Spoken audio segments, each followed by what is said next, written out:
কুমিল্লা বিশ্ব রোড নোয়াখালীর গাড়ি এগুলো আটকে তোমরা কি বুঝাতে চাচ্ছ? এমন কিছু না ভাইয়া, বাস বুঝাতে চাইছিল বাপি হয়, বাপের সাথে পাঙ্গা নয়। ফেনীতে, লক্ষ্মীপুরে, নোয়াখালীতে হাইওয়ে নাই? ফেনীতে, লক্ষ্মীপুরে, নোয়াখালীতে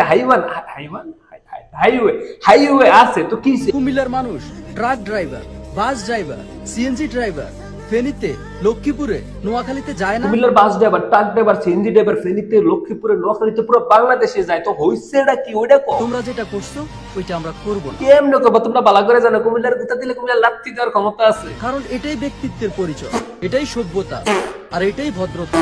নোয়াখালীতে পদ্ধতি আমরা যদি বিভাগ হই তাহলে বাংলাদেশ সরকার আমাদেরকে কয়েকটা জেলা প্রতিনিধিত্ব করার সুযোগ দিবে। খাম সারছে, নিজেরা খাগল বাকির হাগল বানাবে, তাহলে তো পাবলিক মেন্টাল হসপিটাল ইমার্জেন্সি নোয়াখালীতে ট্রান্সফার করা দরকার। আমরা এটা করব না, কারণ আমরা যদি খারাপ করি আমাদের সাথে যারা যুক্ত হবে তারা আমাদের থেকে কি শিখবে? শিকার কি নাই তোমাদের কাছ থেকে? পানের কেমনে হানি করতে, পাগল কেমনে হাগল করতে, আর বাসারে কেমনে করে দিতে এটি শিখবো। এই জন্য বলতেছি, তোমরা কুমিল্লার মানুষ যারা বলো না যে বিভাগ হওয়ার জন্য যা যা প্রয়োজন সবকিছুই আমাদের আছে, আছে মোটামুটি দাবি করার মতো আমগর অবস্থা আছে, কিন্তু তুমগর কি আছে? তাহলে বিভাগ হতে কি লাগে? এমন কিছু লাগে না, 200 সুপারি গাছ, 300 নারকেল গাছ, বাস।